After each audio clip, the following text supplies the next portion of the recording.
na verdade, preparei uma apresentação dentro dos 20 minutos que o coordenador havia solicitado. Eu sou bem comportado, sou professor de ética, eu não tenho que obedecer as leis, mas foi interessante ver os nossos colegas. Bom, eu vou tocar o problema da música muito tangencialmente, né?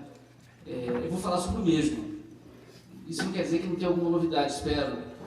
Isso é uma citação de uma passagem de um livro de Aristóteles, onde tem condensada uma primeira teoria da linguagem, da relação da linguagem com a mente, os estados mentais e com a realidade. Então, eu vou proceder à leitura, não porque pressupõe que vocês não saibam ler, mas só porque eu vou comentar o que está escrito ali. Então, diz Aristóteles, os sons falados são símbolos das afecções da alma. Por afecções da alma, podemos dizer estados subjetivos, estados mentais. E as marcas escritas são símbolos dos sons falados. E do mesmo modo que as marcas escritas não são as mesmas para todos os homens, os sons falados também não são os mesmos para todos os homens. Então, Aristóteles parte da constatação, né, de que as línguas, tanto a sua expressão oral quanto a expressão escrita, são diferentes entre os diferentes povos. Mas aquilo de que os sons falados são signos, as afecções da alma, são as mesmas para todos os homens. Então, ele supõe que aquilo que os nossos signos, tanto falados quanto escritos, representam, não é? Os estados mentais, são os mesmos em todos os homens, são os mesmos em todas as culturas. E aquilo a que as afecções da alma são semelhantes, as coisas reais, também são as mesmas para todos os homens. Então, o que muda na relação entre a linguagem, a mente e a realidade é o seguinte: a linguagem é diferente, você pode passar o próximo slide, eu condenso isso, né? Então, segundo Aristóteles, os sons falados mantêm uma relação de simbolização para com o pensamento, assim como as marcas escritas mantêm uma relação de simbolização para com os sons falados, né? Então, as palavras escritas e os sons falados são símbolos dos estados da alma e, imediatamente, da realidade. Nós são símbolos, ou seja, são coisas estabelecidas por convenção. E por isso é que variam de povo para povo. Pode passar, por favor. Mas o pensamento manteria uma relação de semelhança para com a realidade fora dele. Podemos dizer que para Aristóteles o pensamento seria o espelho da realidade. Assim, a relação entre o pensamento e as coisas reais não seria convencional ou cultural, mas natural. Então, por isso que o pensamento sobre a realidade seria o mesmo entre os diferentes homens, nos diferentes culturas e povos, não é? Porque o pensamento dessas coisas é o mesmo. Em última análise, por favor, passe o próximo.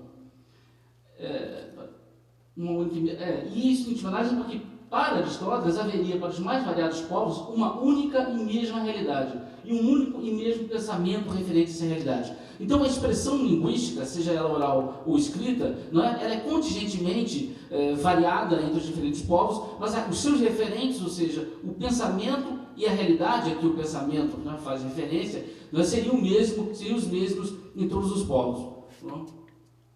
Pode passar. De acordo com essa concepção, ensinar uma linguagem consistiria em apresentar para uma criança diferentes exemplos correspondentes a uma palavra ou conceito. Por exemplo, gatos, né, apresentando gatos, pronunciando a palavra gato, sempre que você está ensinando, né, uma palavra nova para uma criança, no caso português.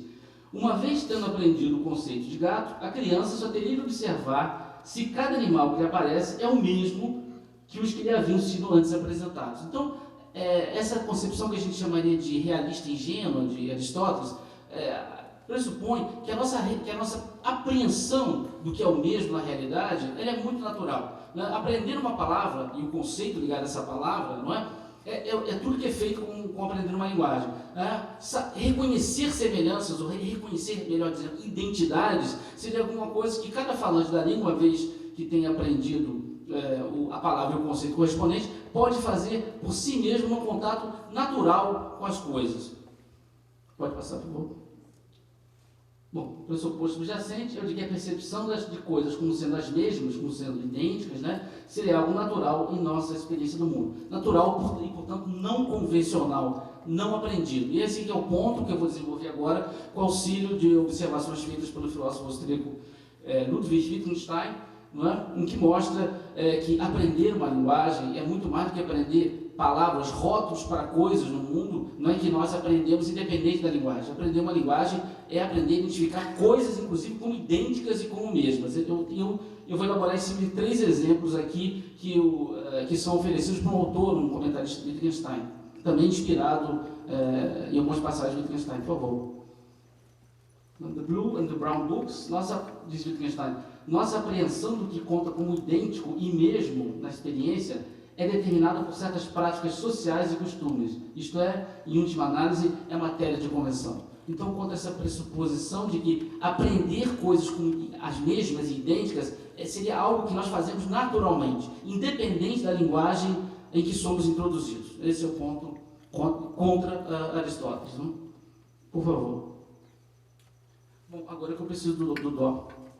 Arthur, você quer fazer os... Música, por favor. Maestro, música. Quer fazer? Você precisa do acorde ou do... Eu preciso no dó médio, não é? E o dó oitava acima. Você não remédio? Não, remédio não. Tudo bem. Só dó médio. Pode ser que você fala e pega o microfone. Veja não.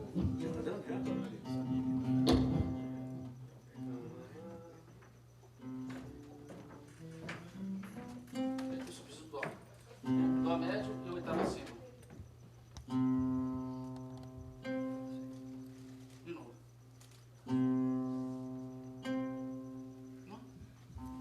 Obrigado. Todo mundo percebe a semelhança, né? Um dó médio e um dó oitava acima. Nós começamos com o dó médio na escala diatônica, após a 7ª nota, diz a teoria musical, que nós tocamos com a mesma nota dó, só que uma oitava acima. Mas é ou não é a mesma nota? Que razões temos para dizer que se trata da mesma nota, só que um tom acima, ao invés de dizer que se trata de uma nota diferente? Veja bem, parece que o reconhecimento da oitava acima é universal, é invariável entre os povos. Mas a pergunta é a seguinte, mas por que considerar que é a mesma nota, só que uma oitava acima? Poderia pensar numa outra escala, em que o que nós chamamos aqui, na escala ocidental, de dó, uma oitava acima, começaria uma outra escala, você teria um outro nome, teria uma outra nota.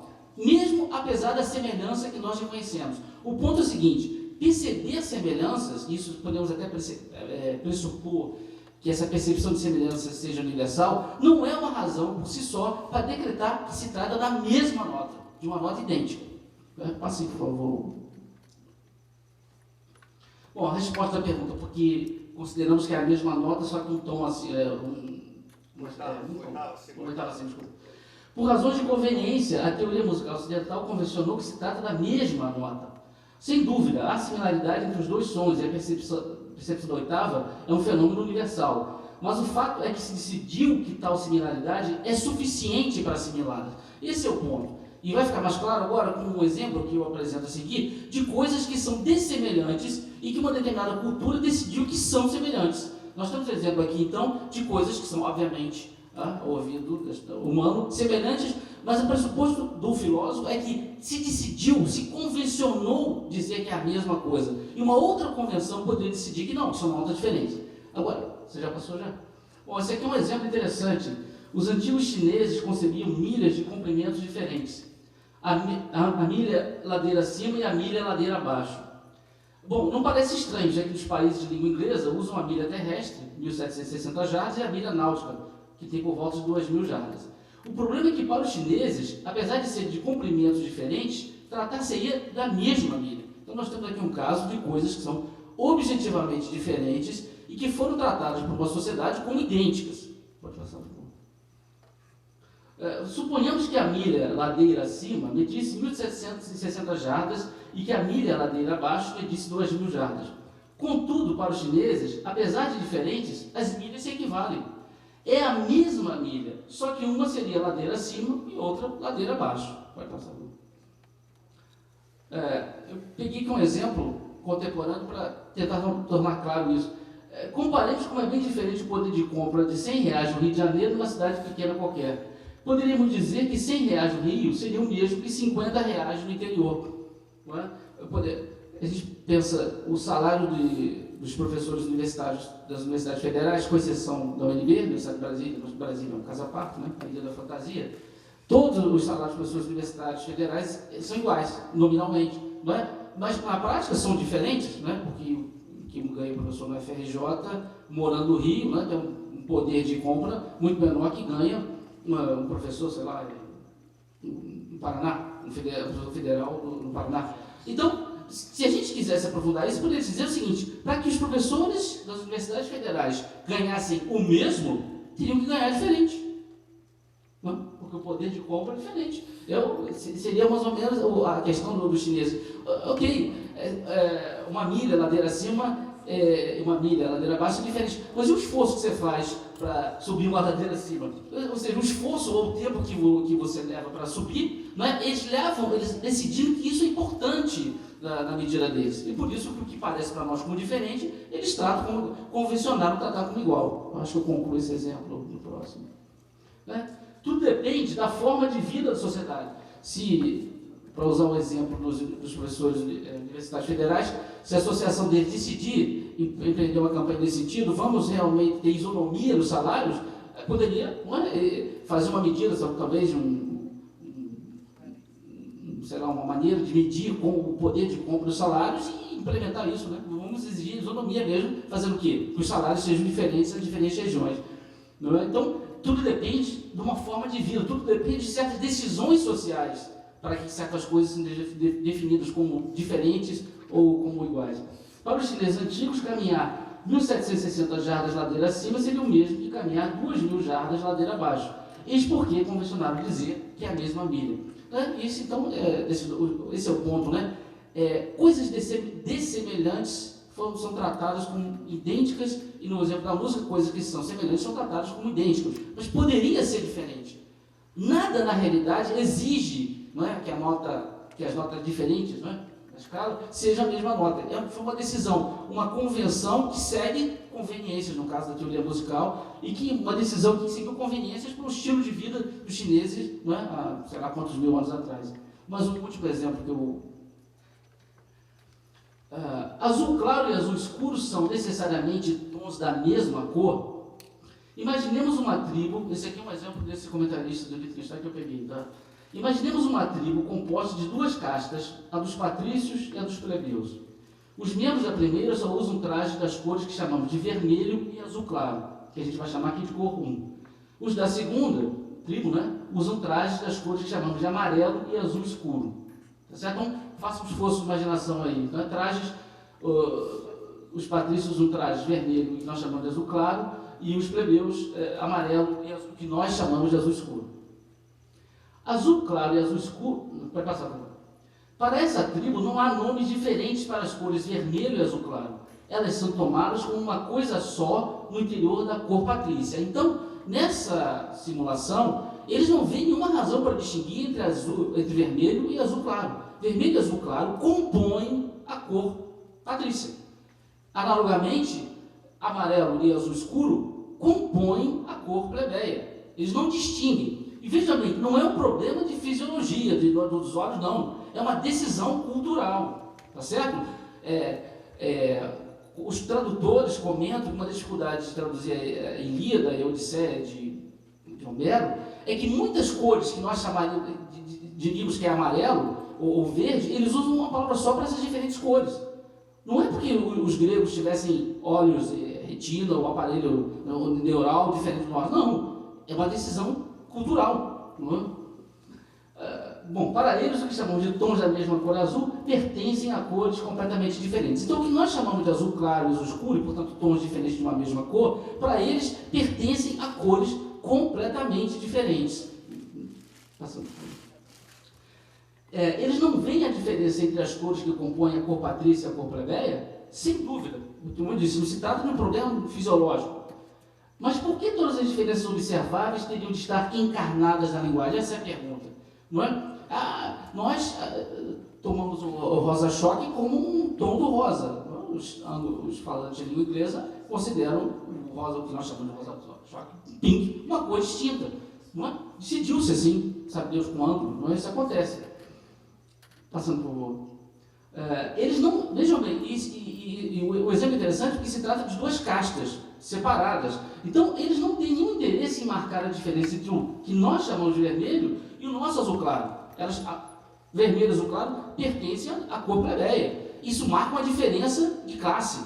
Não é? Então não tem nenhum interesse em marcar essa diferença entre essas coisas, mesmo percebendo, não é? Fisiologicamente falando, que compõe a mesma cor patrícia, e menos ainda em marcar a semelhança entre os nossos tons de azul. Não é? Então, eles não têm nenhum interesse em marcar, em mostrar a semelhança entre o que nós chamamos de azul escuro e azul claro. Não, azul escuro e azul claro são partes da cor plebeia e da cor patrícia, e são caixas bem diferentes, não é?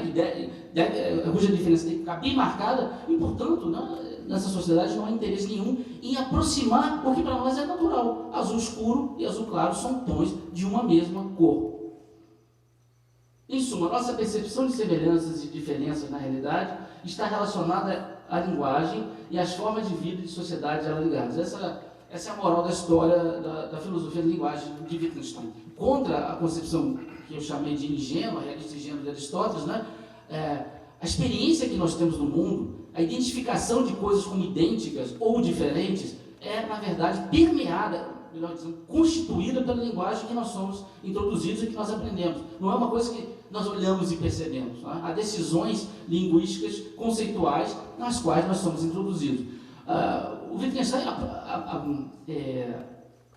estende essa interpretação também para um domínio. Nós falamos aqui de domínios de objetos exteriores, mas Wittgenstein também aproxima isso, estende essa tese para o mundo, nosso mundo interior. Até a identificação de uma sensação como de dor, ou percepção de uma qualidade como vermelho, segundo Wittgenstein, é uma coisa que nós não aprendemos ou que nós não fazemos por nós mesmos, não é? Mas somos introduzidos socialmente. De certa maneira, ele tem razão nisso. Né? A gente aprende, por exemplo, as mulheres principalmente, a distinguir entre o que é uma dor de cabeça e uma enxaqueca. Não é? Isso é coisa aprendida. Não é? O médico vai e ensina. Bom, mas eu não estou totalmente convencido dessa extensão da tese wittgensteiniana de que aprender uma linguagem é aprender como fazer um recorte da realidade, como dizem os sociólogos, como gosto de dizer os sociólogos, mas também é aprender sobre o nosso próprio mundo interior. Mas isso vai ficar para a aula lá do Cognição e Linguagem, se eu tiver a oportunidade de falar. Seria isso então, gente. Obrigado.